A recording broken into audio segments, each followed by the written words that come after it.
क्या वजह है कि वो जो सबसे सीनियर दो होते हैं सिर्फ उनके नाम नहीं होते हैं? वो बाउंड भी नहीं है किसी से मशवरा करने के लिए। उम्मीद पे तो दुनिया कायम है कि जो डिफेंडिंग थी वो बड़ी जबरदस्त थी। Very good, proud of you. कोई भी बात होती ना तो बस माँ को बुलाओ। हमेशा ख्वाजा सलाम का किरदार जो है वो मर्दों ने निभाया है। जिन्होंने मूवी देखी नहीं है वो कह रहे हैं बैन करो। कभी भी एंटीबायोटिक से आपका वो दांत का दर्द ठीक नहीं होगा। It's a malpractice unfortunately.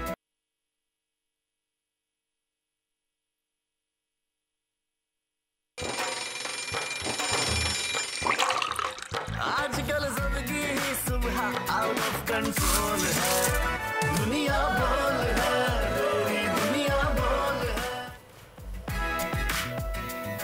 बिस्मिल्लाहिर्रहमानिर्रहीम, अस्सलाम वालेकुम and a very good morning to all of you Pakistan. इसी उम्मीद के साथ शो का आगाज करेंगे। आप सब लोग खैरियत से होंगे और हल्की फुल्की खुनकी जो मौसम में तब्दीली आई है उसको एंजॉय कर रहे होंगे यकीनन। और उम्मीद करते हैं कि आज बड़ा इंपॉर्टेंट डे भी है, बड़ा इंपॉर्टेंट हफ्ता भी है, बड़ा इंपॉर्टेंट वक्त भी है पाकिस्तान के लिए, सियासी, मुआशी और तमाम तरह लहज़ पर। अगर आप देखें तो उन तमाम तरह इशूज़ को हम डिस्कस करेंगे, लेकिन हमेशा हम अपने प्रोग्राम का आगाज़ करते हैं वर्दा कोट ऑफ द डे से। कोट ऑफ द डे से। और ये एक कोट जो मैं कहने वाली हूँ अभी हमने बचपन से सुना है, बल्कि इस पे स्टोरीज भी पढ़ी हैं और बचपन से हम इस पे हमें कहा जाता है कि इस पे अमल करें कि ट्राई अंटिल यू सक्सीड।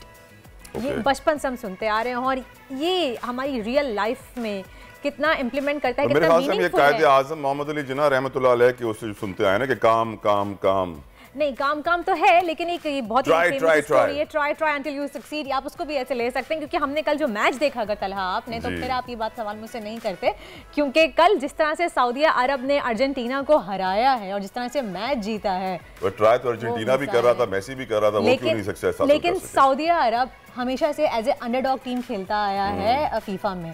उनका मेरे ख्याल सिलेक्शन भी कभी कभी मुश्किल होती थी, उनको हमेशा इग्नोर किया जाता था, वो हमेशा कोशिश करते रहते थे और कोशिश कर करके उन्होंने बिलाखिर कल जीत हासिल कर ही ली। यकीनन ये और बहुत बड़ी टीम से प्रिलिमिनरी स्टेजेस हैं जिन पे उन्होंने जीत हासिल की है, लेकिन जो अर्जेंटीना की टीम को हराना था वो इसलिए बहुत बड़ा था कि अर्जेंटीना 2 टाइम्स वर्ल्ड चैंपियन है।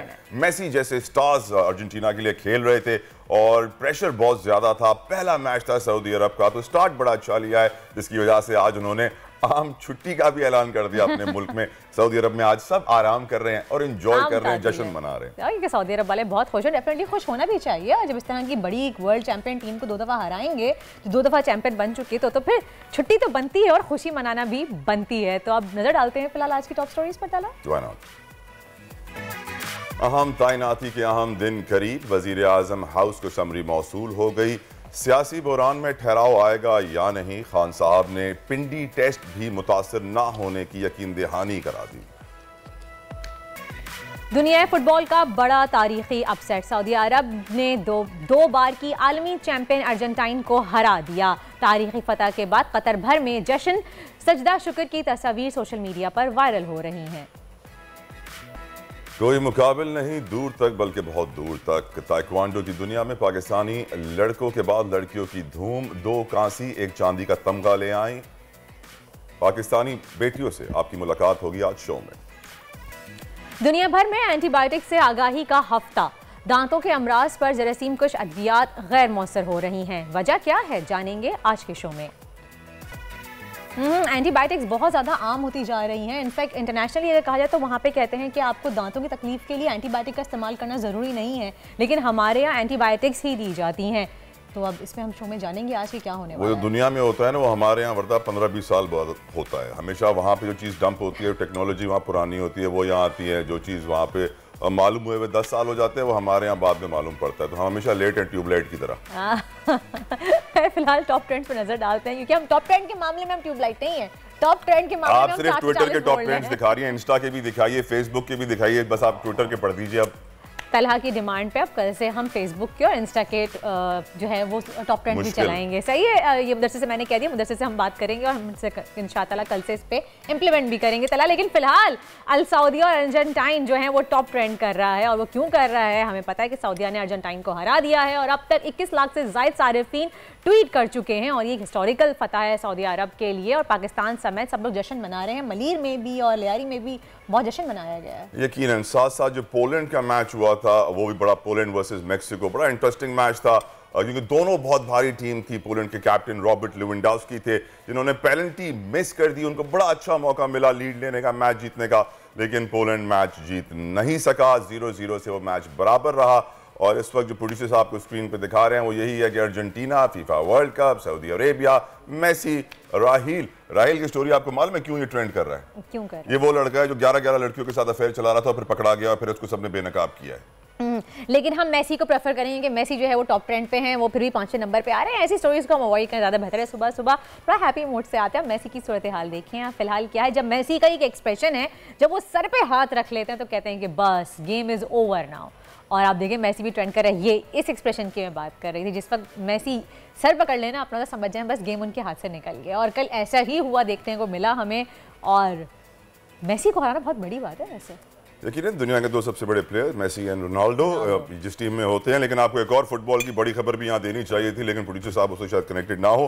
रोनाल्डो ने मैनचेस्टर यूनाइटेड से अलहदगी और मैनचेस्टर यूनाइटेड ने भी ऐलान कर दिया कि रोनाल्डो अब उनकी तरफ से नहीं खेलेंगे। क्रिस्टियानो रोनाल्डो तो दुनिया के बेहतरीन प्लेयर समझे जाते हैं, रोनाल्डो एंड मेसी।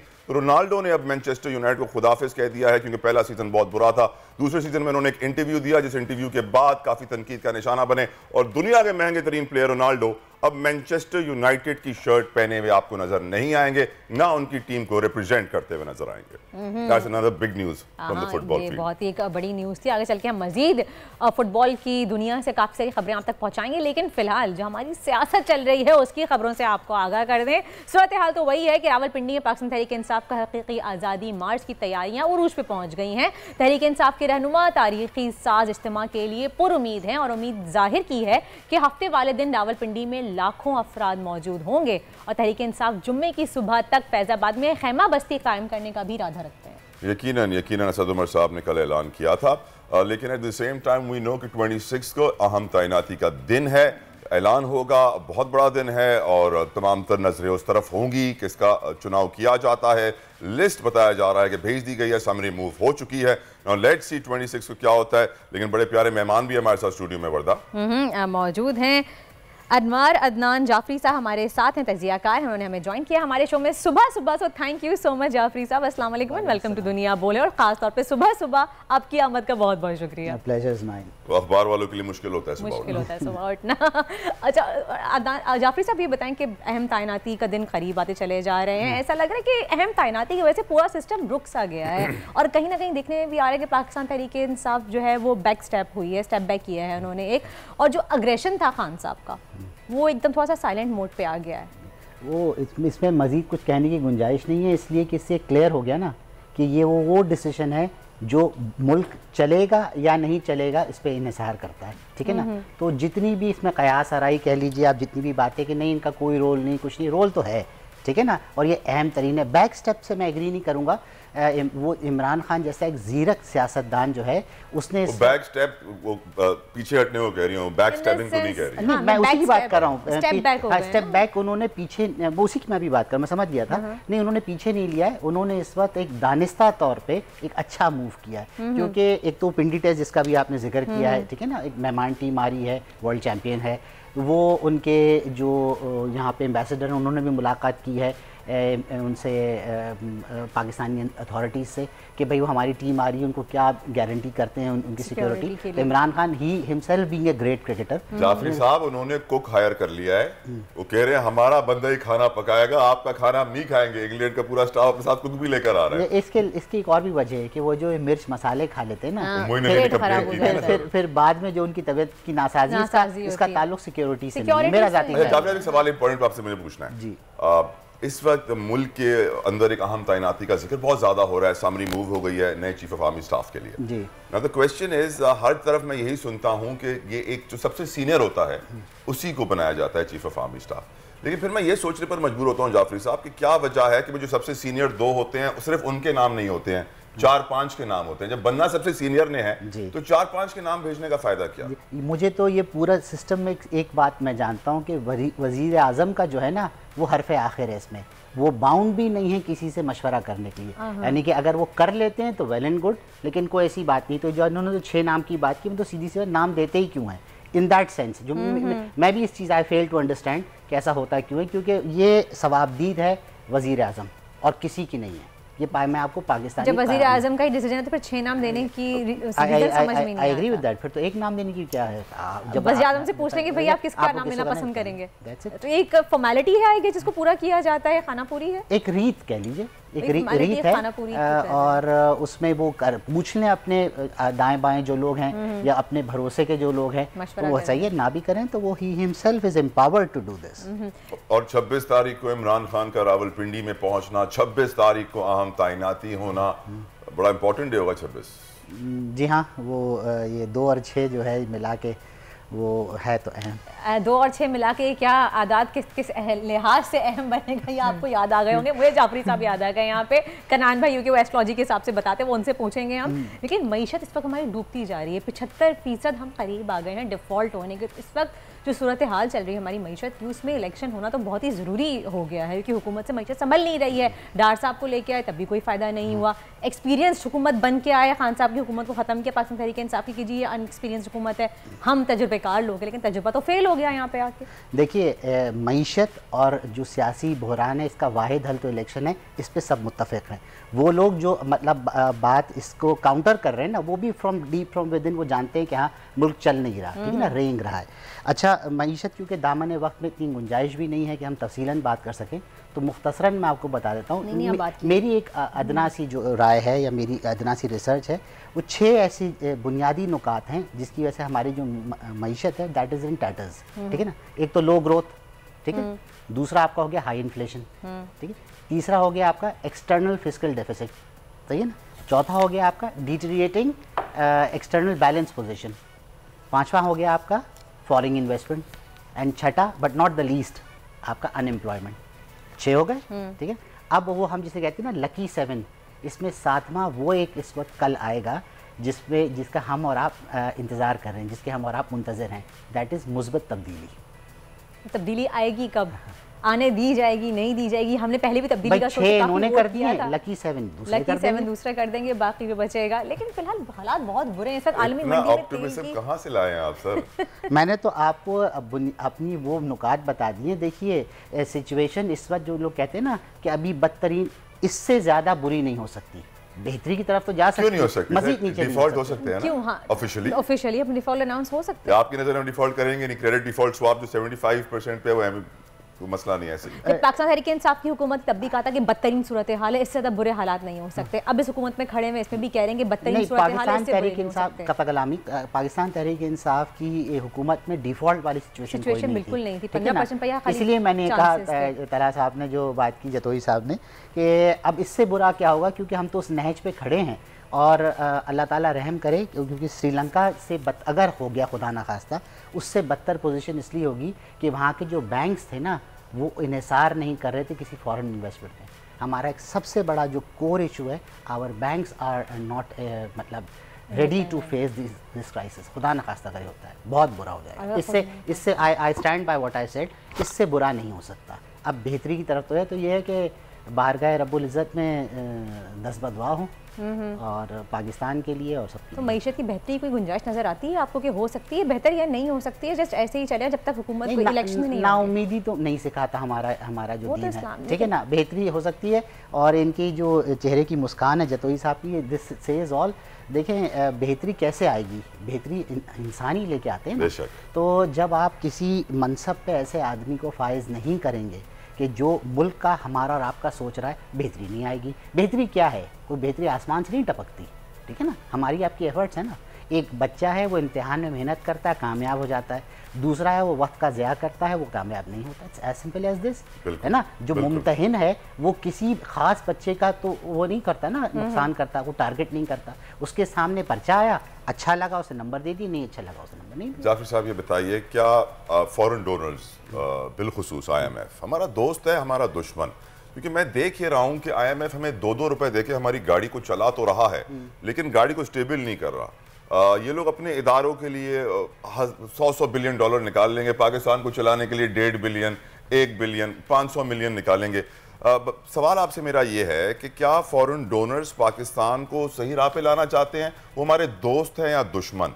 क्योंकि आप जानते हैं सर, अगर हम ईरान से आज भी पेट्रोल ले लें तो आराम से 70 रुपए लीटर पूरे पाकिस्तान में मिल सकता है, लेकिन स्मगल होकर हब तक आ जाएगा। कराची से 2 घंटे दूर कराची नहीं आ सकता। इंडिया ईरान से खरीद रहा है, चाइना ईरान से हम नहीं खरीद सकते। तो हमारे लिए जो पॉलिसीज बाहर से टपक रही हैं वो हमारे मफाद में नहीं है। वो 2% ही है जो टैक्स दे रहे हैं, बाकी जो टैक्स नेट में नहीं है उन्हें कोई टैक्स नेट में लाने की बात नहीं कर रहा, ना लेकर आ रहे हैं। क्या ये दोस्त है हमारे या दुश्मन जाफरी साहब? ना दोस्त है ना दुश्मन है, इनके सिर्फ इंटरेस्ट है, मफादात। That's it।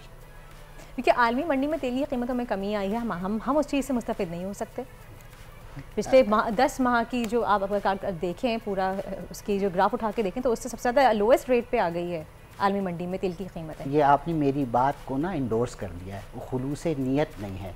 जो आपके जो लीडरान हैं ना, जो कौम को आगे लेके चलते हैं, ये उनका काम है। जब आप जानती, मैं जानता हूँ, दुनिया जानती कि भाई वहाँ हो रहा है, यहाँ क्यों नहीं हो रहा, बट नहीं कर रहे, ऐसा है ना। तो जो जब तक आपके पास ऐसा आदमी नहीं आएगा जो इस विजन के साथ चले कि मुझे पाकिस्तान के लिए, अपनी आने वाली नस्लों के लिए बेहतरी करनी है, बेहतरी आ नहीं सकती। तब्दीली उसी सेंस मैंने कहा था कि आप बेहतरी आए, ठीक है, इससे मजीद नीचे नहीं जा सकते। और बेहतरी तभी आ सकती है जब तक हम लॉन्ग टर्म प्लानिंग ना करें। हम प्लानिंग करते हैं महदूद हद तक के लिए, 2 साल की, 3 साल, जब तक हमारी हुकूमत है। उसके बाद फिर एक नई जो है पूरी दास्तान लिखी जाती है, पूरी नई दास्तान शुरू होती है, वो भी 3-4 साल के लिए। तो इस वजह से हमारे यहाँ कोई शायद बेहतरी ना आती है, ना शायद आएगी, क्योंकि कोई लॉन्ग टर्म बेसिस 50 साल की, 60 साल की प्लानिंग कोई नहीं करता हमारे मुल्क के बारे में। ऐसे ही है। देखिए, one who fails to plan plans to fail, it's as simple as that. चलें, बहुत बहुत शुक्रिया जाफरी साहब, थैंक यू सो मच, आपने हमें अपना कीमती वक्त दिया। और हम दुआ करते हैं और दुआ गो हैं कि हमारे मुल्क के हालात भी बहुत बेहतर हो जाए, अल्लाह ताला हमारे मुल्क को अपनी अमान में रखे और कुछ बेहतरी और तब्दीली हमारे मुल्क में भी आए। इसी के साथ ही ब्रेक का वक्त पर ब्रेक की जाने पड़ते हैं। आजकल जिंदगी ही सुबह आउट ऑफ कंट्रोल है, दुनिया बोल है, तेरी दुनिया बोल है।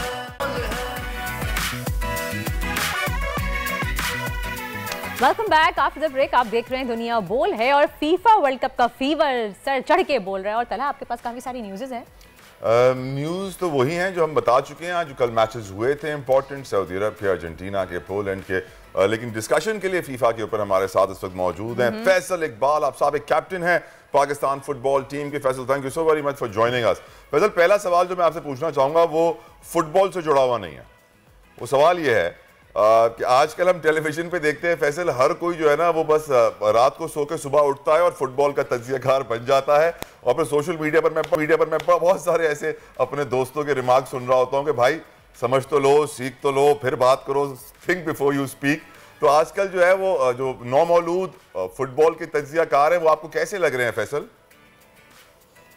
वालेकुम सलाम, बहुत शुक्रिया सर आपका प्रोग्राम में मुझे बताने के लिए। तो ये फीवर है फुटबॉल का कि हर कोई इसका इन्फ्लुएंस हो जाता है। तो एक तरह से ये हम इस चीज़ को 2 तरह से देख सकते हैं। तो ये फुटबॉल का इन्फ्लुएंस है, ये अच्छी चीज़ है कि हर कोई पार्टिसिपेट करने की कोशिश करता है।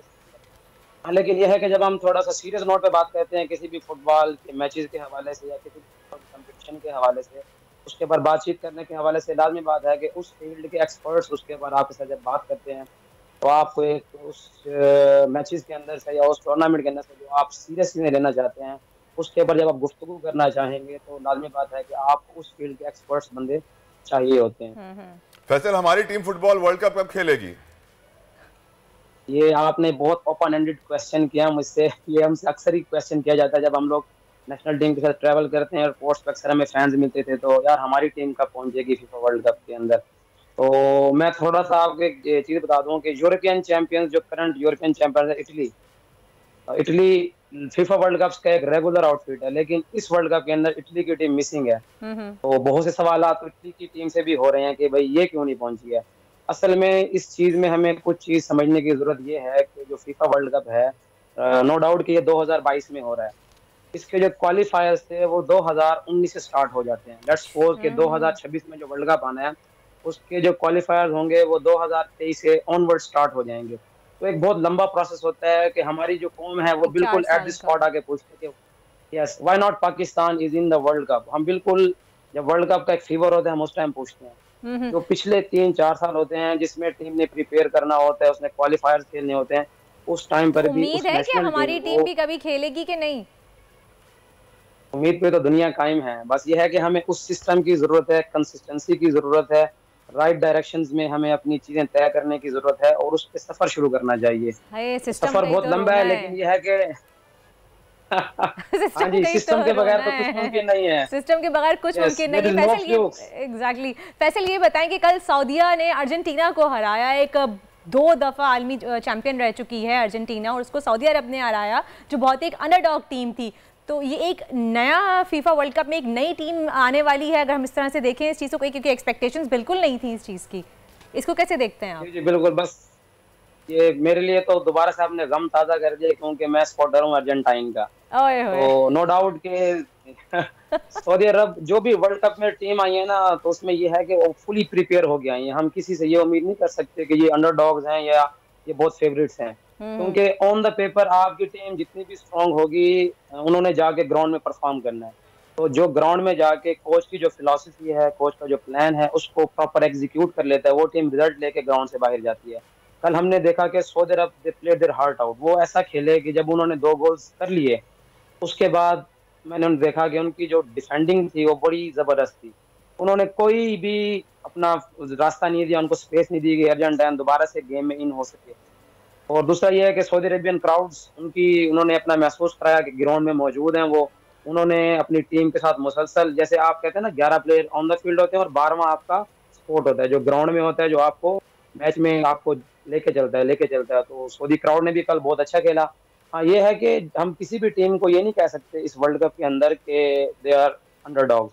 हर टीम फुली प्रिपेयर हो के, अब ये कि 2 साल 3 साल से सीख के फुली प्रिपेयर्ड होके मैदान में उतरे हैं कि जी हल्का नहीं लें हमें। एग्जैक्टली जी बिल्कुल। और ये वर्ल्ड कप है, वर्ल्ड कप में कोई भी टीम कोई 2 साल की मेहनत से नहीं आती, इसके पीछे 20-20 30-30 साल की मेहनत होती है।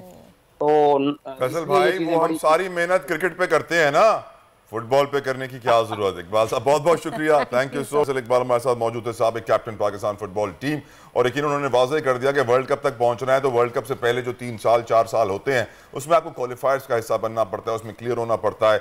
इटली जैसी टीम क्वालिफाई नहीं कर पाई, पाकिस्तान के लिए सोचना अभी बिल्ली के ख्वाब में छीछड़े के बराबर। और उन्होंने ये बात क्लियर कर दी कि 20-20 साल की प्रैक्टिस होती है, ट्रेनिंग होती है, उसके बाद जाके फीफा वर्ल्ड कप में पार्टिसिपेट करते हैं। खैर अल्लाह ताला हमें भी एक दिन आए जिसमें हम भी, पाकिस्तान भी फीफा वर्ल्ड कप में खेले एज ए टीम, तलाक की हमारी ख्वाहिश पूरी हो जाए। खैर आगे बढ़ते हैं, लेकिन एक ख्वाहिश ऐसी है कि जैसे कि मैं कहूँगी कि ख़वातीन को तलाक सिन्फ़े नाज़ुक कहा जाता है, और अब मेरे ख्याल से ये वर्ड फॉर फीमेल से हटा देना चाहिए कि पाकिस्तान में सजने वाली 4थी कॉम्बैट टैइक्वांडो चैंपियनशिप गुज़िश्ता दिनों इख्तिताम पजीर हो गई है, जिसमें 18 ममालिक के 400 से ज़ायद एथलीट्स ने पार्टिसिपेट किया था। और इसी हवाले से हमारे साथ उसकी सिल्वर और ब्रॉन्ज मेडल विनर हमारे साथ हैं आयशा खान, महा कामरान और नजरा जमाल। आप तीनों को वेलकम कहेंगे हम दुनिया बोल है में।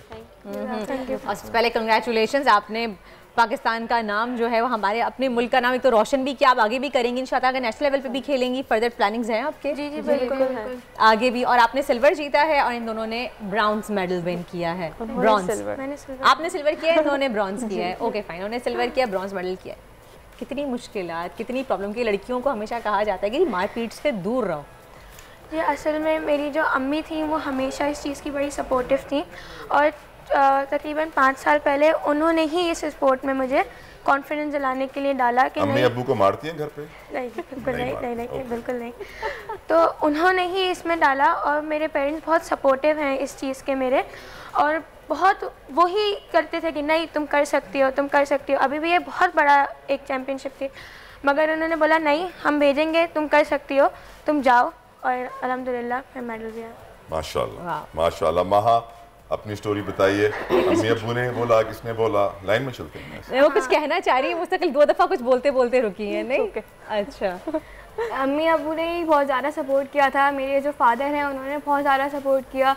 उनको देख, वो भी बहुत टाइम से करते हुए आ रहे हैं, तो उनको देख के बहुत ज़्यादा हुआ इंस्पिरेशन एक तरह से वो मेरे लिए हैं। मेरे फादर जी वो सिंध टाइकोंडो के प्रेसिडेंट हैं, कामरान कमर कुरैशी नाम उनका। तो he is very supportive to me, मतलब उन्होंने ही ज़्यादा मोटिवेट किया कि करना चाहिए। और ये इंटरनेशनल इवेंट था, मेरे लिए बहुत बड़ी बात थी, उसमें मेडल आया तो उनके बहुत खुश थे वो, तो इसलिए बस उनके लिए किया। वाह माशाल्लाह से। जी मैं ये तकरीबन 3.5 साढ़े 4 साल से कर रही हूँ। उस टाइम पे जब स्टार्टिंग हुई थी तो मेरे मतलब घर में मेरे बहन भाई जा चुके थे, तो उस टाइम पे मम्मा ने कहा था तुम स्टार्ट करो, सारा सपोर्ट मेरा मेरे पेरेंट्स की तरफ से था। बहुत सारे लोग थे ऐसे जो मुझे कहते थे नहीं करो, एज अ गर्ल तुम्हें नहीं करना चाहिए, कुछ और नहीं करो, कर पाओगी, नाजुक सी तो अगर तुम्हारी हालत देखे तो कोई नहीं कह सकता कि तुम मार-धाड़ वाले काम कर सकती हो। ये वाले कॉम्प्लीमेंट्स मुझे और ये वाली रिस्ट्रिक्शंस पेरेंट्स को छोड़ के दूसरे लोगों ने मुझ पे बहुत की। तो उस टाइम पे सबसे ज़्यादा सपोर्ट पेरेंट्स ने मेरे किया था, वहाँ से स्टार्ट किया और अब यहाँ पे हूँ। माशाल्लाह। मेरा सवाल तीनों से, पहले आयशा से, सबसे ज़्यादा तनकीद किसने की? यार नहीं कर सकती आयशा, क्या कर रही हो तुम, टाइम वेस्ट कर रही हो? आयशा मैम। आयशा आप हैं? हम लोग कंफ्यूज हो रहे। चले आप बता दीजिए आयशा, सबसे ज़्यादा बुली किसने किया? बुली किसी ने भी नहीं किया। मेरे पास मेरे जो कोच थे वो मेरी शील्ड बन के खड़े हुए थे ऑल टाइम, तो किसी का भी मुझ पे बुरा इफेक्ट्स आने ही नहीं दिए। महा आपको किसी ने तनकीद की कि महा क्या टाइम वेस्ट कर रही हो? नहीं, ऐसा कुछ नहीं हुआ। मेरे फादर मेरे साथ थे तो सबसे बड़ा सपोर्ट मेरे साथ था, तो इसलिए मुझे किसी इसकी मतलब नहीं थी कि मतलब कोई बुली करेगा या वो करेगा। होता है कि मतलब स्कूल में बहुत लोग बोलते थे कि मतलब क्यों कर रही हो ये वो, लेकिन मैंने किसी को ज़्यादा फोकस ही नहीं किया। लिफ्ट ही नहीं कराई? नज़रा आपको किसी ने किया? नहीं, मेरे तो अल्हम्दुलिल्लाह मेरे जितने पूरे ख़ानदान वाले भी इस चीज़ को बहुत सपोर्ट करते हैं और बहुत फ़ख्र समझते हैं कि उनकी जो है उनके ख़ानदान की बच्ची इतना आगे जाती है। स्कूल वाले कॉलेज वाले भी बहुत सपोर्ट करते रहे हैं। और अगर जैसे कोई फ़ाइट के दरमियान कोई प्लेयर ही तनकीद करे तो मेरे जो कोच थे, इंटरनेशनली सर्टिफाइड कोच है सर फैज़ान मेरे, तो वो ही जो है वो काफ़ी थे सबके लिए। ग्रेट। आयशा वो कितनी हंसी आ रही है, क्या सोच के आयशा हंस रही है? आयशा हमें बताए, हम भी हंसेंगे। कुछ खास नहीं सोच रही मैं, बस ऐसे ही। क्या कुछ बोला भी नहीं आपने, हंस दिया बर्दा। हाँ नहीं, वो कुछ बोलना चाह रही है, मुस्तकिल को देख देख के हंसी आ रही है, मैंने कुछ कहना चाह रही है। क्या आयशा लड़कियां होती है ना, एक दूसरे की शक्लों को देख के हंसती रहती है। क्या ऐसा ये वाला चक्कर हो रहा है इस वक्त शायद? अच्छा, सबसे टफ फाइट कौन सी थी आप तीनों के लिए? मेरी सेकंड फाइट ऑब्वियसली। हाँ, क्योंकि फर्स्ट लेवल पे ऐसा होता है कि मतलब इतना टफ प्लेयर नहीं होता, मतलब होता है लेकिन फर्स्ट पे सबसे ज़्यादा एनर्जी होती है। हाँ, कि आप पे ज़्यादा फोकस होता है कि मतलब अभी ही करना है। फिर सेकंड वाला जो था उसमें थोड़ा सा हुआ था। मेरी भी सेमीफाइनल फाइट तो हो गई थी, उसके बाद फाइनल जो है वो हो भी नहीं रही थी, काफ़ी देर हो गई थी और फिर ऑब्वियसली वो डिफ़िकल्ट थी, उसी में थोड़ी कमी पेशी रह गई जिसकी वजह से सिल्वर मेडल आया। उसको आइंदा करूँगी, मगर वही डिफ़िकल्ट फाइट थी मेरे लिए। नहीं इंशाअल्लाह। ये बताइए नजरा कि ताइक्वांडो, मैं समझ रहा हूँ कि फैमिली बैकग्राउंड था, ताइक्वांडो स्कूल्स में भी होता है, आपने चूज़ किया, लेकिन ताइक्वांडो में आने के बाद jujitsu, kyokushin, grappling, ground sports, combat sports में आपका कितना रुझान है या सिर्फ ताइक्वांडो पे ही है? नहीं, एक्चुअली मैं और चीज़ें भी खेलती हूँ। मैं जो हूँ वो कराटे भी खेलती हूँ, कराटे की भी नेशनल प्लेयर हूँ। अभी जो रिसेंट हुई थी उसी में ब्रॉन्ज मेडल भी आया था मेरा कराटे का। उसके अलावा मैंने कराची लेवल तक बॉक्सिंग भी की है, किक बॉक्सिंग भी की है, तो मैंने ये सब चीज़ें भी करी हैं। उसके अलावा डिफरेंट स्पोर्ट्स जैसे आर्चरी हो गया, स्विमिंग सीखी। तो स्पोर्ट्स मेरी अम्मी को जो है वो बहुत पसंद था, तो उन्होंने डिफरेंट फील्ड्स में डाला हुआ है, कोई एक पे नहीं रखा हुआ। अम्मी हाउस वाइफ है या कुछ और? नहीं, अम्मी house wife. Sorry, house maker. आजकल औरतें हाउस वाइफ पे नाराज हो जाती हैं कि how dare you call me housewife. House maker है। महा?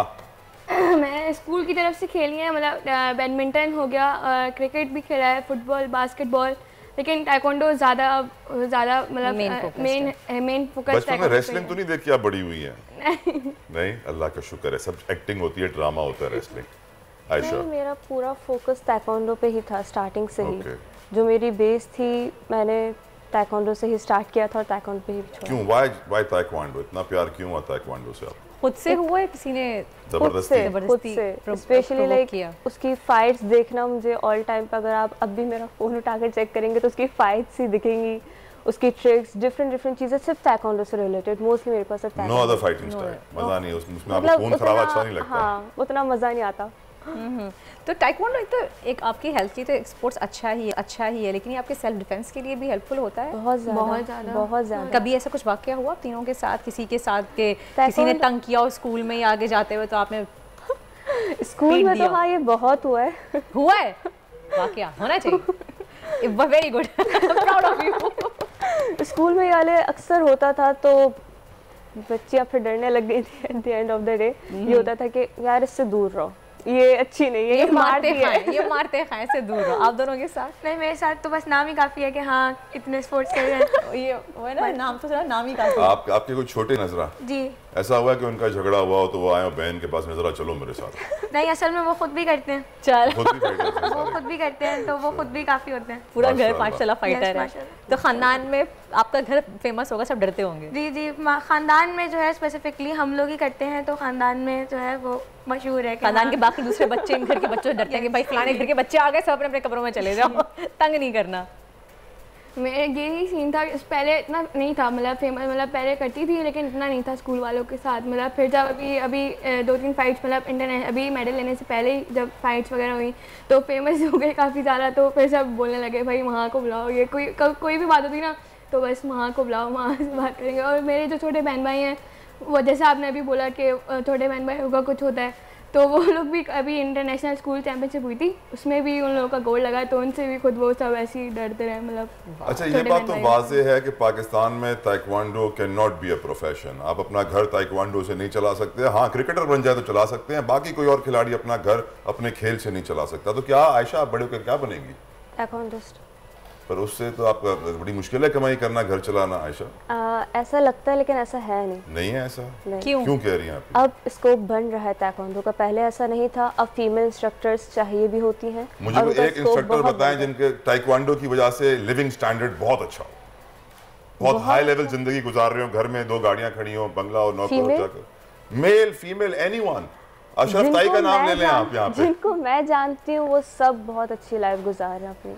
मोस्टली आप थ्रू ताइक्वांडो और थ्रू समथिंग एल्स, उनका साइड पे कोई और काम नहीं है, कोई और बिजनेस नहीं है, कोई और प्रोफेशन नहीं है, थ्रू ताइक्वांडो। जी, ब्रेकिंग न्यूज़ दी है इन्होंने। ताइक्वांडो मेरी एक सीनियर हैं, उनका नाम आसफा अली है, वो अभी कोरिया में है, स्कॉलरशिप पे ताइक्वांडो के थ्रू ही वो अभी वहाँ पढ़ रही हैं।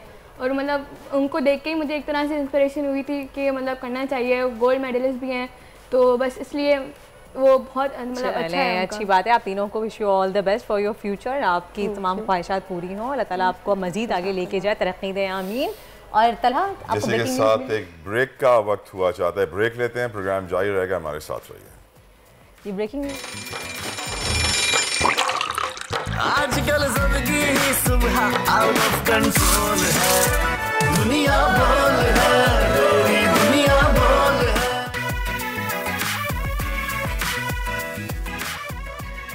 वेलकम बैक जनाब, वापस आ गए हैं हम ब्रेक से। और जैसे स्क्रीन खुली आपने देख लिया होगा कि हमारे साथ कौन मौजूद है, किसी तारुफ की मोहताज नहीं है। पाकिस्तान की एक बेहतरीन मॉडल, बहुत ही बेहतरीन एक्ट्रेस, बहुत ही बेहतरीन आर्टिस्ट, अपना ये एक आर्ट स्कूल भी रन करती हैं, चैरिटी के इतने सारे कामों में इन्वॉल्व हैं, किसी भी तारुफ की मोहताज नहीं इनके लिए मैं और क्या कहूँ। None other than the very famous, the very renowned Sarwat Gilani. वाह, अस्सलाम वालेकुम सरवत। आपने तो मेरा दिन अच्छा कर दिया, इतने अच्छे इंट्रोडक्शन। नहीं, यू डिजर्व इट। और साइम सादिक जो जॉयलैंड मूवी के डायरेक्टर हैं, वो भी हमारे साथ मौजूद हैं, उनको ही वेलकम कहते हैं अपने शो पे। अस्सलाम वालेकुम साइम। अस्सलाम वालेकुम जी, क्या हाल है आपके? बिल्कुल ठीक, thank you so much Saim, आपने हमें टाइम दिया अपना, और सुबह सुबह आप लोगों को बुलाया हमने। आप आर्टिस्टों को सुबह सुबह बुलाइए, ये बहुत बड़ी बात है, और आप लोग आ गए, थैंक यू सो मच। सही बात है। सरवत, जॉयलैंड मूवी, इसके ऊपर इतनी तनकीद क्यों की जा रही है, इसको बैन क्यों किया जा रहा है? मिक्स जो है, तो कंट्रोवर्सी का भी शिकार हुई है, कुछ लोग बहुत तारीफ भी कर रहे हैं, पसंद भी कर रहे हैं। पहले ये बैन की गई, फिर इसको अनबैन किया गया, और ये मेरे ख्याल से पहली मूवी है जो पाकिस्तान में अनबैन हुई है। बिल्कुल ऐसा ही है, वी मेकिंग हिस्ट्री। लेकिन वजह क्या है? देखिए, आई डोंट नो, बिकॉज बहुत हेयरसे पे लोग जा रहे हैं। लोगों ने, जिन्होंने मूवी देखी नहीं है, वो कह रहे हैं बैन करो।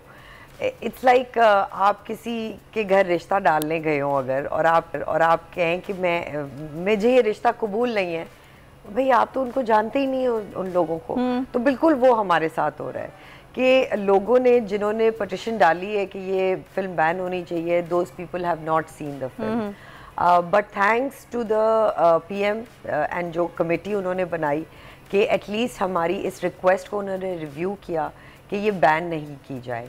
तो एक उन्होंने कमेटी बनाई, जिन लोगों ने वो फिर फिल्म देखी, और उस फिल्म को देखने के बाद उन्होंने डिसाइड किया कि वाकई इसमें कोई ऐसा कंटेंट नहीं है जो बैन किया जाए, या जिसके खिलाफ हम एज आर नेशन और आर सोसाइटी और आर वैल्यूज़ के ख़िलाफ़ ऐसी कोई चीज़ हो। तो ये तो नंबर 1 बात हो गई।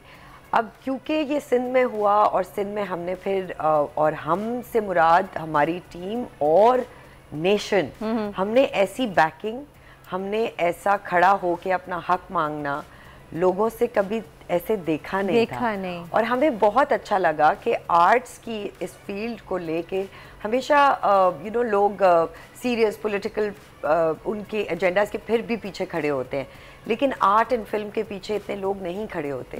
लेकिन जॉयलैंड के लिए हमने देखा कि पूरा पाकिस्तान खड़ा हुआ, सारे यंगस्टर्स, यूथ लोग खड़े हुए जिनको यकीन है कि साइम और सरमद कैसा काम करते हैं, हम लोग कैसा काम करते हैं। So they stood up for us and we got it unbanned. But अब भी हमारी एक थोड़ी सी कश्मकश चल रही है पंजाब के लिए, चल रही है अभी भी।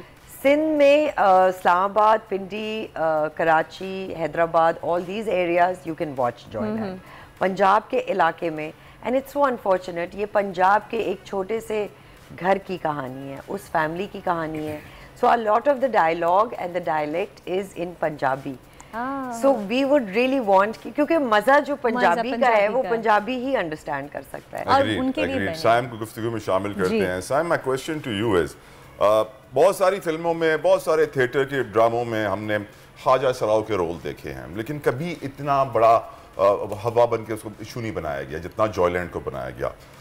मेरी नज़र में जॉयलैंड को इशू इसलिए बनाया गया क्योंकि पाकिस्तान में एक ट्रांसजेंडर एक्ट भी चल रहा था और उस ट्रांसजेंडर एक्ट के पीछे एक दूसरी मूवमेंट चल पड़ी थी जो LGBTQ के खिलाफ थी। तो मेरी नज़र में आपकी फिल्म एक बहुत बड़ा मकसद सोसाइटी में अचीव करने जा रही है कि इस मसले को वंस एंड फॉर ऑल ख़त्म किया जाए, इसको एक साइड बिठाया जाए, ऊँट किसी करवट बैठ जाए।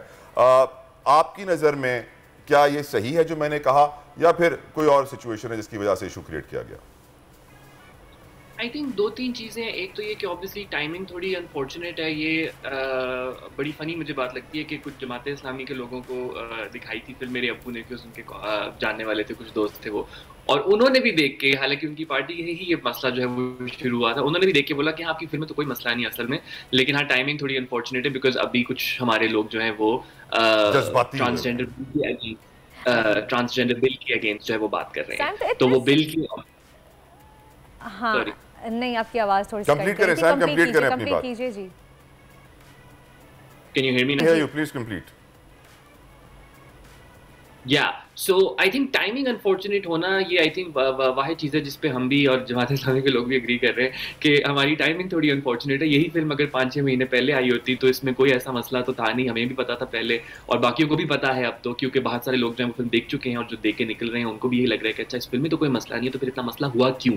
तो आई थिंक वो यही कि जब एक चीज़ की कंट्रोवर्सी चल रही होती क्योंकि वो ट्रांसजेंडर बिल या उससे कोई, बेशक हमारी फिल्म का कोई लेना देना नहीं है, हमारी फिल्म उससे बहुत पहले की बन रही थी, हमारी फिल्म में कोई उसका रेफरेंस भी नहीं है, छोटा या बड़ा, तो लेकिन क्योंकि टाइमिंग इस तरह की थी कि उस बिल को लेके काफ़ी कंट्रोवर्सी चल रही थी और फिर एक फिल्म आई जिसमें एक ख्वाजा सरा का किरदार था, तो उस वक्त जो है वो फिल्म भी जो है वो उसी लपेट में आ गई। और एक फ़र्क जाहिर हमारी फिल्म में है जिसके लिए आई थिंक हम बहुत प्राउड फील करते हैं, वो ये है कि हमेशा ख्वाजा सरा का किरदार जो है वो मर्दों ने निभाया है, हमेशा उनका मजाक उड़ाया गया है, हमेशा उनको मतलब इस तरह दिखाया गया है टीवी पे, बेशक बड़े से बड़े comedian humour as a funny character जिनके ऊपर मजाक उड़ाया जाएगा, ठीक है ना, जिनके ऊपर थोड़े से ल्यूट से, थोड़े से वल्गर से जोक्स किए जाएंगे, वो हमें कभी बुरे नहीं लगे, हमारी एक सोसाइटी के मॉरल या रिलीजियस फैब्रिक को कभी नहीं थ्रेटन किया। साइम कुंडी ना खड़का बुरी नहीं लगी, उसके अंदर ऐसे गंदे गंदे सीन, माफ करे कोई फैमिली के साथ देख ना सके, सेंसर बोर्ड क्लियर भी कर देगा, हिट भी हो जाएगी, पैसे भी कमा लेंगे। लेकिन हाँ आई थिंक एक दफा आप किसी पस्ता तबके को जब इज्जत देना शुरू करते हैं या उनको इज्जतदार तरीके से, हमने ख्वाजा सरा को ही पकड़ा कि वही अपना किरदार खुद अदा करे। साइम क्या यही वजह एक नहीं थी कि आपने ट्रांस को एक कैरेक्टर दिया, वही अपनी स्ट्रगल दिखा रही है, इसी वजह से इस मूवी पे इतनी जो है वो कंट्रोवर्सी हुई? एक ट्रांस को आपने कैरेक्टर दिया ना पूरा, जो उसने रोल अदा किया है अपना। जी आई मीन मैं ये अब क्लियरली नहीं बोल सकता कि क्योंकि मैंने कंट्रोवर्सी क्रिएट नहीं की तो जिन्होंने की है तो आपको उनसे पूछना चाहिए कि उन्होंने क्यों की, लेकिन आई थिंक हाँ इसका एक हाँ लग ये रही, हमें भी यही लग रहा था कि शायद हमने उनको ज्यादा इज्जतदार तरीके से अपने साथ वाली कुर्सी पे बिठाया है। एक फिल्म है जिसके अंदर 5-6 किरदार है, एक फैमिली की कहानी है, लेकिन उसके अंदर एक ख्वाजा सरा का भी किरदार है, तो ऐसा नहीं है कि वो ख्वाजा सरा वाली फिल्म है जिसमें ख्वाजा सरा की स्टोरी है और उसके ऊपर।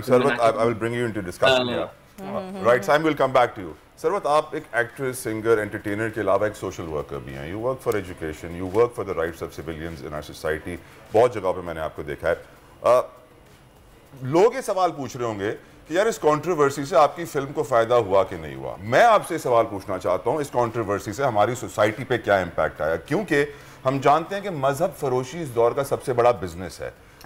इसी सोसाइटी में 13-14 हज़ार लोगों ने सर्जरी करा के अपने आप को फीमेल बनवाया है, 13-14 हज़ार ने सर्जरी करवा के मेल बनवाया है। सेनेट में ये डॉक्यूमेंट पेश हो चुका है। उस वक्त हमें ख्याल नहीं आया, उस वक्त कोई होश के ना था जब 100 बच्चों के रेपिस्ट मदरसों से निकल रहे थे, उस वक्त कोई होश में नहीं उठ रहा था। लेकिन अब जब जॉयलैंड बन गई है, ओह माय गुडनेस, ये तो बहुत बड़ा इशू बन जाना है, तो हम असल इशू को टारगेट नहीं करते हैं और मूवी को बहाना बना के उसको बंद कराना चाहते हैं कि हमारी सोसाइटी से बुराई खत्म हो जाएगी। आप क्या कहेंगे इसके?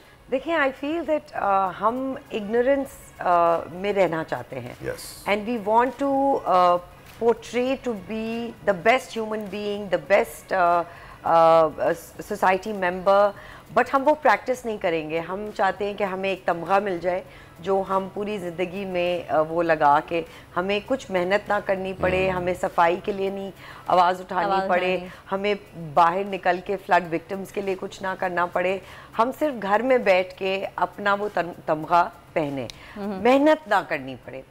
You know, I will tell you, like मैं पोस्ट, I'm on Instagram, मैं पोस्ट डालती हूँ चैरिटी के 2 लाइक्स 3 कमेंट्स, एजुकेशन के 1 लाइक शायद 1 भी कमेंट नहीं, और मैं कोई कंट्रोवर्शियल कोई पिक्चर डाल दूंगी जहाँ थोड़ी कमीज, you know, 1000 likes, million likes, million comment, सारे मुसलमान आ जाते हैं, सब कहते हैं ओ ये दिस इज़ नॉन इस्लामिक।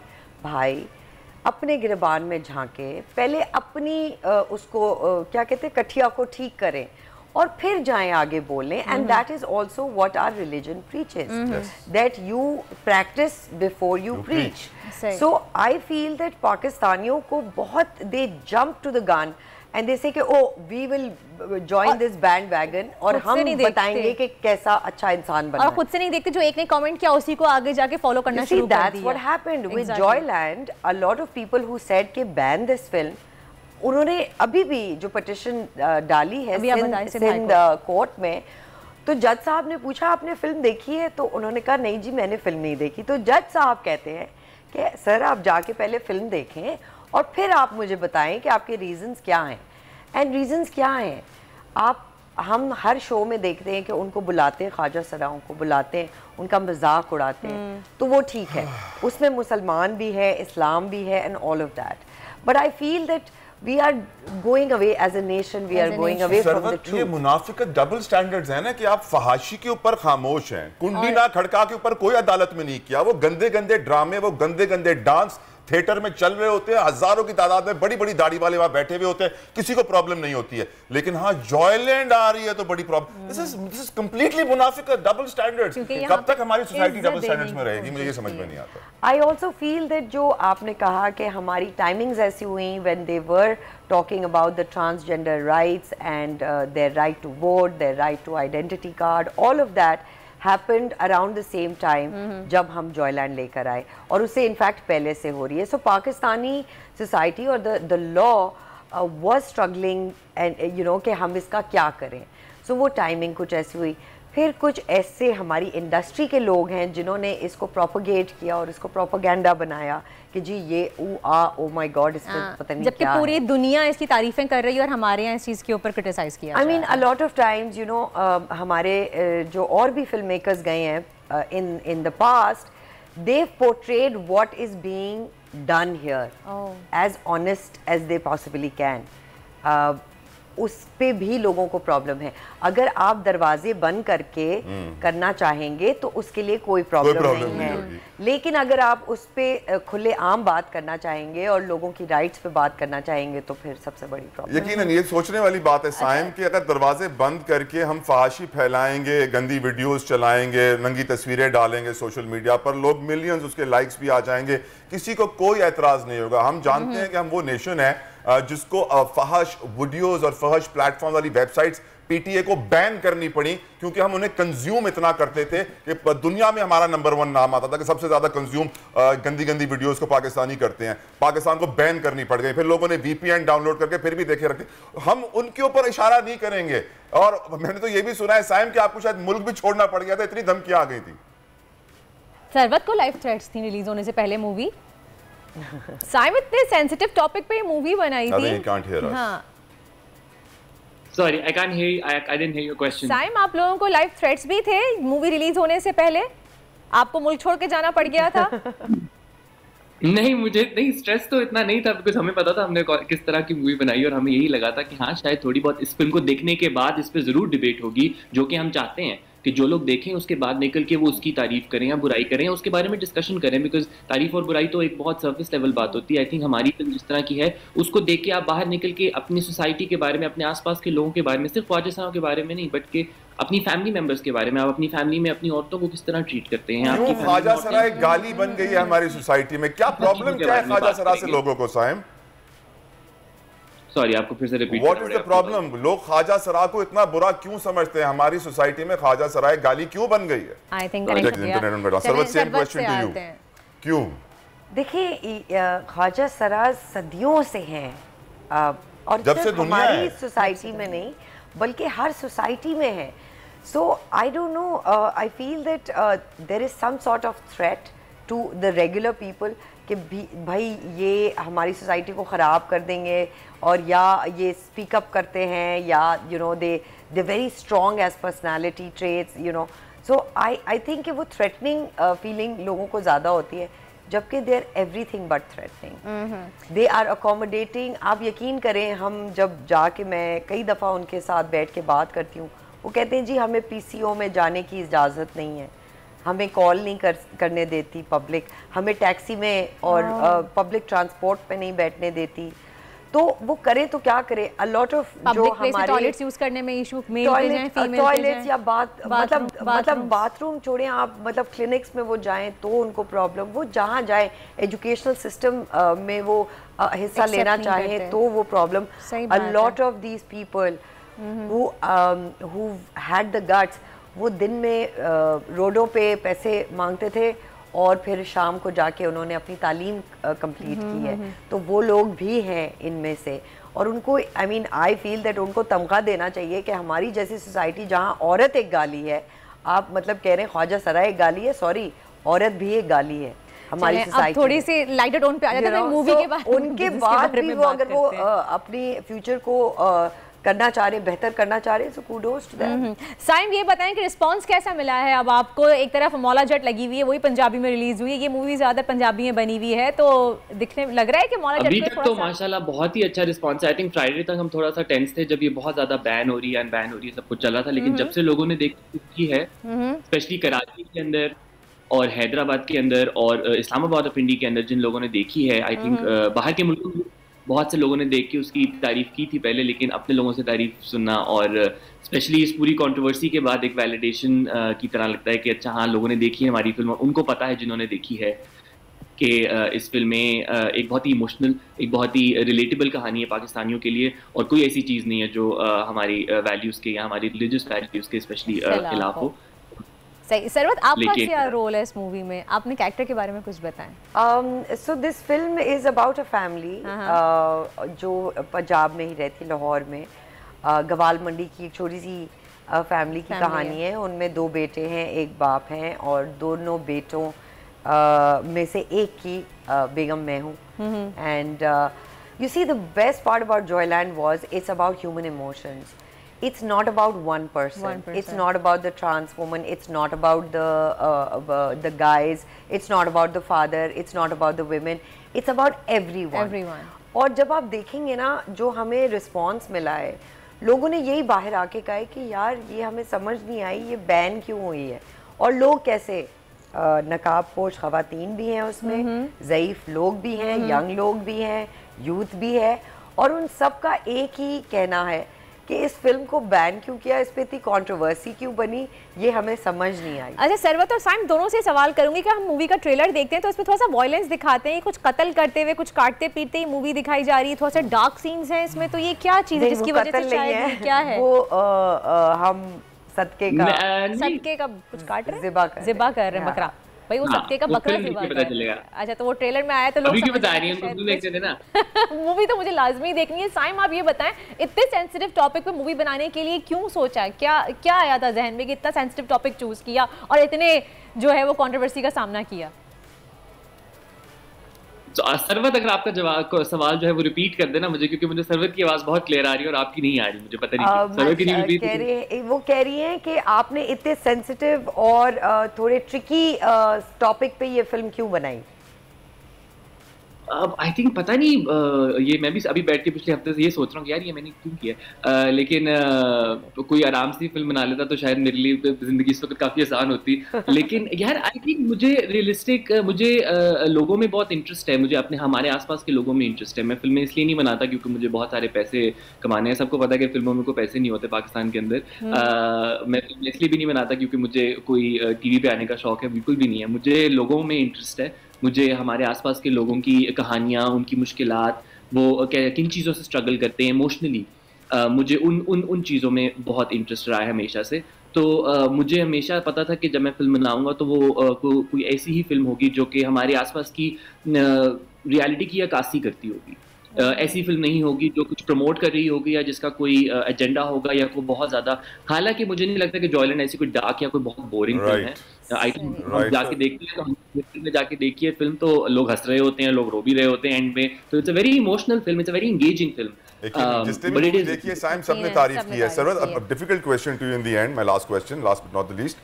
अब मेरी नज़र में हमारी सोसाइटी का प्रॉब्लम ये है कि हम ना ईरान बन पाए ना टर्की बन पाए। ईरान वो मुल्क था जिसने पाकिस्तान की तरह इजराइल को नहीं माना और शरिया कानून लेकर आए और कंप्लीट रिलीजियस तरीके से अपना मुल्क रन करते हैं। टर्की वो मुल्क था जहां पर आपको एक तरफ से अजान की आवाज आती है, एक तरफ से म्यूजिक भी बज रहा होता है, वहां पर ब्रोथल्स को भी लाइसेंस है, अल्कोहल को भी लाइसेंस है। हम बीच में फंस गए, हमने शराब को लाइसेंस दे दिए जबकि वो भी हराम थी, बाकी चीजों के ऊपर उंगलियां उठाना शुरू कर दी कि ये क्या कर रही है, तो हराम है, तो हराम है। तो मेरी नजर में हम बीच में लटके हुए हैं, जिसकी वजह से हमारे यहाँ सोसाइटी में ऐसे जॉयलैंड जैसे प्रॉब्लम्स क्रिएट हो रहे हैं, वरना ये कोई इशू नहीं था जिसको इशू बनाया गया। Would you agree? देखिए, जिन ममालिक के आपके नाम लिए हैं वो बहुत पुराने ममालिक हैं। As a Pakistan country, we're a very young nation, and every country, every nation goes through this entire process to develop. 79 में ईरान आज़ाद हुआ था, शाह और ईरान जब गया था वहाँ से, तब उनका ये खुमैनी आए थे। बिल्कुल। तो 79 से उनकी चल रही है, हम लोग फिर 47 के हैं सरवत। अच्छा, तो तो आपको एग्री करना पड़ेगा, यहाँ पे हम बीच में लटके हुए हैं। No I tell you, I do agree कि हम बीच में लटके, जिस तरह अल्कोहल को लाइसेंस दिया, ब्रोथल्स को भी दो। बट देखिए ना, आई मीन स्टिल हमारी बड़ी कंफ्यूजन रही है स्टेट लीडर्स के, पॉलिटिकल, और जो लॉ डेवलप करती है आपकी कंट्री को सक्सेसफुल बनाने के लिए, आपके कल्चर को इनकरेज करने के लिए, आपके ट्रेडिशन को, आपके आपकी सिनेमा को इंडस्ट्री बनाने के लिए वो सारी जिद्दोजहद करनी पड़ती है। वो सारी लोग होते हैं जो हेल्प करने, वो नियत नहीं है, वो लोग नहीं है, वो अपने एजेंडाज पे लगे हुए हैं। सो कल्चर और एंटरटेनमेंट तो कहीं बहुत पीछे आता है, वो आता है। बट वी आर होपिंग कि लोग उस चीज़ को चेंज करें, बिकॉज देखें Pakistan is always played the underdog when it comes to entertainment. So we're really hoping कि ऑस्कर और इंशाल्लाह ऑस्कर के लिए आपकी मूवी नॉमिनेट होगी, सुनने में आ रहा है कि आगे आए। इंशाल्लाह वक्त खत्म हो गया है। Sarwat, thank you so much, बहुत बहुत शुक्रिया आपका। साइम, आपका ही बहुत बहुत शुक्रिया, आपने हमें ज्वाइन किया, और हमारी पूरी दुआएं हैं कि आपकी मूवी सुपर डुपर हिट हो जाए और ऑस्कर के लिए भी नॉमिनेट हो। ऑलरेडी सुपर हिट हो रही है, लोग पसंद कर रहे हैं, अच्छा बिजनेस करें। और इसी के साथ ही एक ब्रेक का वक्त है, ब्रेक की जाने बढ़ते मिलते हैं आपसे एक ब्रेक के बाद। Stay tune with us. आजकल जिंदगी ही सुबह आउट ऑफ कंट्रोल है, दुनिया बोल है, दुनिया बोल है। Welcome back after the break. और अब हुआ है वेदर अपडेट का, तो मुल्क भर के मौसम से आपको आगाह करें तो मुल्क भर में मौसम सर्द होने का इम्कान शुरू हो गया है, बल्कि काफ़ी इलाकों में मौसम सर्द भी हो गया है। बालाई इलाकों में जाड़ा अपना रंग जमा रहा है और गुज़िश्ता रोज़ मुल्क का सबसे सर्द इलाका लहा था, जहां -8 डिग्री सेंटीग्रेड रिकॉर्ड किया गया है। इसके साथ अस्तोर और कलाम में -5, ज़ियारत और स्कर्दू में -4 डिग्री सेंटीग्रेड रिकॉर्ड किया गया दर्जा हरारत। और अगर हम कराची की बात करें तो आज कराची में कम से कम दर्जा हरारत 18 डिग्री सेंटीग्रेड रहने का इम्कान है। अगर आप यहाँ पे देखें तो आप इस वक्त देख सकते हैं, इस वक्त ये कुछ और दिखा रहा है, लेकिन ये दोपहर तक हो सकता है चल जाए, लेकिन दर्जा हरारत कम रहेगा, हमारा 18 रहेगा। और लाहौर में ही मतला साफ है, कराची में भी इस वक्त मतला साफ है। अगर लाहौर की दर्जा हरारत की हम बात करें तो कम से कम 9 डिग्री सेंटीग्रेड रहेगा, यानी कि लाहौर में ठीक ठाक ठंड है, वहाँ पे खूब लोग मज़े कर रहे होंगे। इस्लामाबाद में भी कम से कम दर्जा हरारत 9 डिग्री सेंटीग्रेड है। आज कोयटा में कम से कम दर्जा हरारत 6 डिग्री सेंटीग्रेड रहेगा और पेशावर में कम से कम 10 डिग्री रहने का इम्कान है। ये थी वेदर अपडेट। अब चलते हैं तलहा की तरफ। ख़वातीनो हज़रात, मैं हमेशा से कहता आया हूँ कि अगर दुनिया से सारी बीमारियाँ ख़त्म हो जाएं तो सबसे ज़्यादा नुकसान फार्मास्यूटिकल सेक्टर को होगा। और फार्मास्यूटिकल की बात हो रही है तो ये हफ्ता एंटीबायोटिक वीक बनाया जा रहा है। और मैं हमेशा से इस बात में कंप्लीट यकीन रखता हूँ कि हम एक दवाई जब खाते हैं जिसके अंदर बहुत सारे केमिकल्स होते हैं तो वो जिस्म से एक मसला ख़त्म करती है, 4 मसले पैदा करती है। इसीलिए मैं हमेशा हिकमत, हर्बल और जो जड़ी बूटियों का इलाज होता है तिब्ब नबवी सल्लल्लाहु अलैहि वसल्लम के मुताबिक उसको प्रमोट करता हूँ, ना कि दवाइयों को। लेकिन अब इशू जो मेरे सामने आया एंटीबायोटिक के हवाले से और मुझे बड़ी अच्छा लग रहा है कि हम इस इशू को डिस्कस करें क्योंकि ये आप सबके लिए बहुत ज़रूरी है। लेटेस्ट रिसर्च अब ये कह रही है कि दांतों के ऊपर एंटीबायोटिक्स ने काम करना मुकम्मल छोड़ दिया। और ये मैं नहीं कह रहा हूँ, जब हम कहते हैं तो लोग समझते हैं कि यार पता नहीं क्यों कह रहे हैं, कोई एजेंडा होगा, कोई पैसे मिले होंगे, लेकिन हकीकत यह है कि अब डॉक्टर्स भी मान गए हैं कि एंटीबायोटिक्स ने दांतों पर काम करना छोड़ दिया है। मेरे साथ मौजूद हैं एक नौजवान डेंटिस्ट डॉक्टर खतीजा सुलेमान। बहुत बहुत शुक्रिया Khatija for coming on our show. आप साउथ सिटी में प्रैक्टिस कर रही हैं माशाल्लाह से, कराची का बहुत बड़ा हॉस्पिटल है। मेरा सवाल आपसे ये है, आपको कैसे मालूम पड़ा कि एंटीबायोटिक्स ने दांतों पर काम करना छोड़ दिया? अच्छा, इसकी 2-3 वजूहत हो सकती हैं। Thank you for having me. पहली बात यह है कि दांत जो है ना उसमें आपने पहले डिटर्मिन करना है कि प्रॉब्लम क्या है दांत का।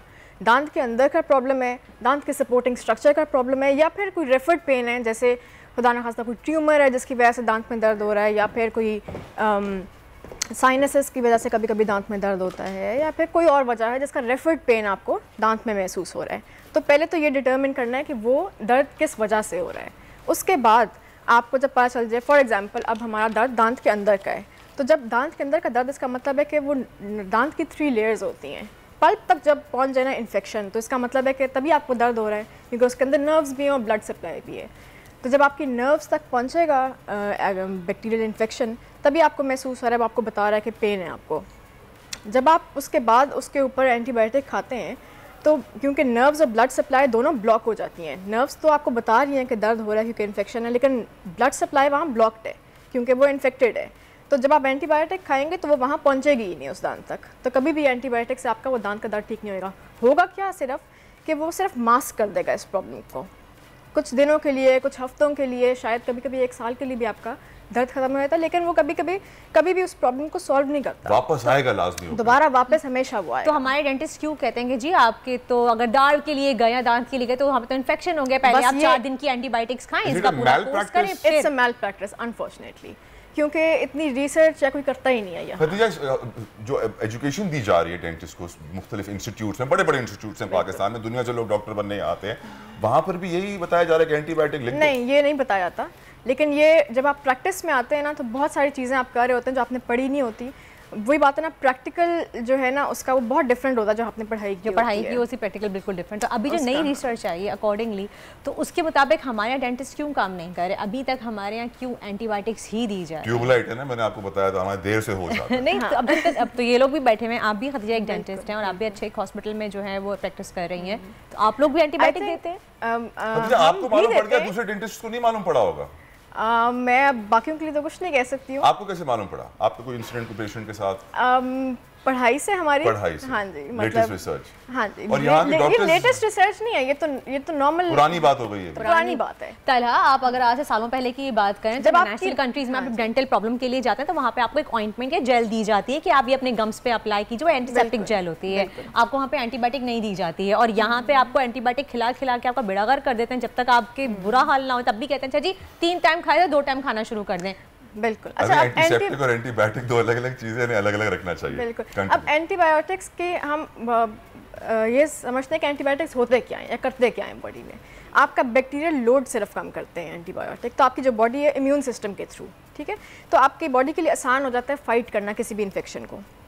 अब दांत में जब आपका एंटीबायोटिक आपने खाई, जैसे मैंने बताया कि वो सिर्फ मास्क करता है उस प्रॉब्लम को और वो प्रॉब्लम सॉल्व नहीं कर रहा, तो आप क्या कर रहे हैं, एंटीबायोटिक का जो दूसरा नुकसान है वो ये आप रेजिस्टेंस क्रिएट कर रहे हैं एंटीबायोटिक की। खुदा ना खास्ता लेटर ऑन इन लाइफ आपको कभी कोई ऐसी बीमारी हो जिसमें आपको ज़रूरत पड़े एंटीबायोटिक की, क्योंकि ऐसी बहुत सारी चीज़ें होती हैं, तो वो असर ही नहीं करेगी। क्यों? क्योंकि आपने रेजिस्टेंस क्रिएट कर दी है बॉडी के अंदर उसके लिए। तो ये इसका बहुत बड़ा नुकसान है जिसको हम एंटीबायोटिक रेजिस्टेंस कहते हैं।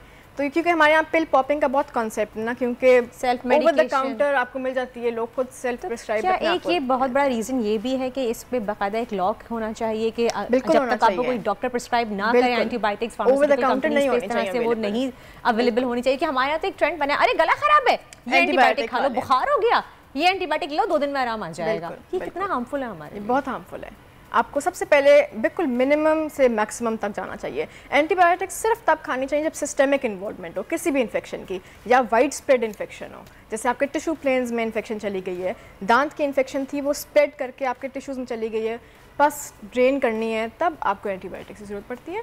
नॉर्मल जो कन्फाइंड इन्फेक्शन है उसमें कभी भी ज़रूरत नहीं पड़ती है। डॉक्टर खदीजा, क्योंकि आप माशाल्लाह से सच बोल रही हैं, इसलिए आपसे एक और मुश्किल सवाल पूछना चाहता हूँ।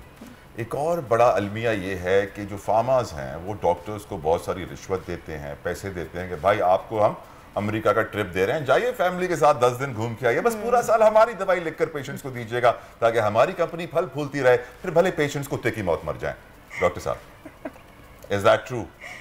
It is true. आप अग्री करेंगी? माशाल्लाह, बहुत दिलेर डॉक्टर है। ये हमारी नौजवान नस्ल ही है जिसमें इतनी हिम्मत होती है बोलने की। जो पुराने खापड़ होते हैं डॉक्टर, जो पूरी जिंदगी खाते आए होते हैं, वो कभी इस बात को एडमिट नहीं करते हैं Khadija, sadly. What is to be done? हम किस तरह अवेयरनेस क्रिएट करें? जिस तरह आप आवाज उठा रही हैं एंटीबायोटिक्स के बारे में कि दांतों पे असर नहीं करती हैं, हमें और क्या करना होगा? देखिए, सबसे बड़ी चीज़ तो यही है कि इस वीक के थ्रू हम लोगों को इस प्लेटफॉर्म के थ्रू अवेयरनेस दें कि एंटीबायोटिक्स कभी भी घर बैठे बैठे, अच्छा इसकी एक वजह ये भी है कि लोग क्यों नहीं डेंटिस्ट के पास आते हैं और एंटीबायोटिक क्यों घर से बैठे बैठे खा रहे हैं, क्योंकि डेंटल एंजाइटी बहुत ज़्यादा है लोगों को। एक फेयर है डेंटिस्ट का कि अच्छा डेंटल ऑफिस जाएंगे तो पता नहीं वो ड्रिल हमारे गम्स में ना कहीं चली जाए अंदर। ये बहुत सारे पेशेंट्स ने मुझे भी कहा है कि हमारी ज़बान पे ड्रिल ना लग जाए, कभी गम्स में चली जाए, तो ऐसा कुछ भी नहीं होता। ये हम बहुत केयरफुली सब चीज़ें करते हैं। हाँ, अभी वही बात है, मैल प्रैक्टिस में तो बहुत सी चीज़ें हो सकती हैं, तो आप थोड़ा सा केयरफुल होकर सब चीज़ें करें। क्या तो एक वजह ये भी है खदीजा कि अगर आप डेंटिस्ट के पास जाएं, हमारे यहाँ एक आवाम भी तो एक बहुत बड़ा मसला, सोसाइटी का ही मसला है कि आपने उनको अगर कहा कि नहीं जी एंटीबायोटिक की जरूरत नहीं है, आपका वैसे ही दांत सही हो जाएगा, तो कहेंगे जी बेकार डॉक्टर, अगले डॉक्टर के पास जाओ। बिल्कुल, उनको भी एक सेटिस्फेक्शन देने के लिए आपको टैबलेट्स लिख के देनी पड़ती है कि ये भी प्रॉब्लम फेस करनी पड़ती है आपको। नहीं, आप ना लिख कर दें, अगर किसी और डॉक्टर के पास चले जाते हैं, बेशक चले जाएं, लेकिन वो आपके पास वापस आएंगे दोबारा। जब उनका प्रॉब्लम सॉल्व नहीं होगा तो आपके पास वापस आएंगे। आपको लगता है कि बगैर उसके प्रॉब्लम सॉल्व नहीं होगा मेडिसिन के? बिल्कुल भी नहीं होगा। एंटीबायोटिक एक रूट कैनाल जिसका होना है दांत का, जिसमें इतनी इन्फेक्शन, जब आपको दर्द हो रहा है दांत में, इसका मतलब है कि अब उसका रूट कैनाल होएगा। उसमें आप एंटीबायोटिक्स खा के क्या करें, उसको सिर्फ मास्क करें, वो 1 साल तक आप चलाते रहें। आप कहेंगे अच्छा मेरे दांत का तो दर्द ठीक हो गया, बस वो ठीक भी हो जाएगा, लेकिन आहिस्ता आहिस्ता वो दांत बिल्कुल खराब हो जाएगा, वो रूट कैनाल भी नहीं हो सकता, एंड में आपको एक्सट्रैक्ट करना पड़ेगा। मुझे यकीन है डॉक्टर खतीजा सुलेमान की तरह अगर पाकिस्तान के सारे डॉक्टर्स हो जाएं, अपने पेशे के साथ सच्चे हो जाएं, तो ये वापस से एक नोबल प्रोफेशन बन जाएगा और वापस से हम इन्हें मसीहा कहेंगे। क्योंकि हो यही रहा है कि फार्माज और डॉक्टर्स मिल के आवाम की खाल उतार रहे हैं, और हमारे मुल्क में गुर्बत में इजाफे की सबसे बड़ी वजह इलाज मुआलजे के अखराजात हैं। फ्री एजुकेशन नहीं है, फ्री सेहत की सहूलियात नहीं है। अल्लाह ताला ये सहूलियात हमारे पाकिस्तानी भाइयों को मुयसर फरमाए। Thank you so very much doctor Khadija for coming on our show. इसी के साथ वक्त हुआ है तमाम वर्दा। कल मिलेंगे आपसे सुबह 9 बजे। Till then take good care of yourself. अल्लाह हाफिज़। आजकल जिंदगी ही सुबह आउट ऑफ कंट्रोल है, दुनिया बोल है, दुनिया बोल है। बोल जो कि हकीकी सहाफत के सफर पे गामजन है। बोल ने बता दिया है कि किसी किस्म का कोई दबाव बर्दाश्त नहीं किया जाएगा। बोल वो वाहिद इदारा है जो अपने एम्प्लॉयज के लिए खड़ा होता है, हकीकी सहाफत के लिए, क्योंकि बोल है हक और सच के साथ। ये पाकिस्तान में पहली दफा हुआ है कि बोल न्यूज ने रिकॉर्ड बनाए हैं। आज के दौर में, डिजिटल मीडिया के दौर में, आप किस साइट को ब्लॉक करेंगे? इनका बस नहीं चल रहा कि हर उस आवाज को बंद कर दें जो सोच थोड़ी सी भी इख्तलाफ की गुंजाइश पैदा करने की कोशिश करे।